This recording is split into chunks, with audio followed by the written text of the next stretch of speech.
My name is Cindy Kilpatrick. I'm a professor in linguistics and TESOL here at the University of Texas at Arlington, and I will be reading from Naked by David Sedaris. This book was challenged at New Hampshire High School and subsequently pulled from the shelves because of claims that it discussed abortion, cannibalism, homosexuality, and drug use, that it promoted bad behavior and had a political agenda. I'll be reading Dix Hill. Growing up in Raleigh, North Carolina, one of the worst things you could say about a person was that he or she had a family member at Dix Hill, the common name for Dorothea Dix Sanitarium, the local state mental hospital.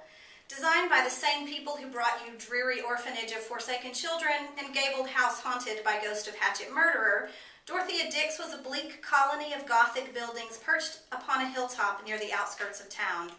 In the winter, its surrounding tree limbs resembled the palsied fingers of mad scientists tapping against the windows in search of fresh brains. Come summer, these same trees, green and leafy, serve to hide something unspeakably sinister. Whenever we passed the place, my sister and I would stick our heads out the car window expecting to hear a hysterical voice cackling, "I'm mad, I tell you, mad!" The patient would embrace his lunacy as though it were a treasure he had discovered hidden beneath the floorboards. "Mad, do you hear me? I'm mad!" I just completed the 7th grade when my mother announced that until we were old enough to find a paying job, anyone above the age of 14 would have to devote their summers to community service. My older sister Lisa signed up as a candy striper at Rex Hospital, and as for me, I knew exactly where I was headed. My mother was 16 years old when she stood on her front porch and watched as men in actual white coats carried her father kicking and screaming to their local psychiatric hospital, where he received a total of 37 electroshock treatments.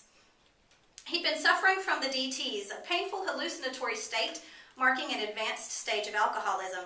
My mother visited him every day, and often he had no idea who she was. Once, thinking she was a nurse, he attempted to slip his hand beneath her skirt. The experience left her with a certain haunted quality I very much admired. She'd looked into the face of something horrible, and I wanted to know what that felt like. Driving past the iron gates and up the winding driveway on my first day of work, my mother offered me a series of last-minute alternatives. I could, say, teach underprivileged children to trace. I was good at that. Or babysitting. I could do it for free, and she'd pay me on the sly. No one would ever have to know about it. But my mind was made up. This was what I wanted. She didn't even walk in with me, just dropped me off and told me to call when I was ready to come home. 1 hour, 3, however long it takes you to change your mind, she said.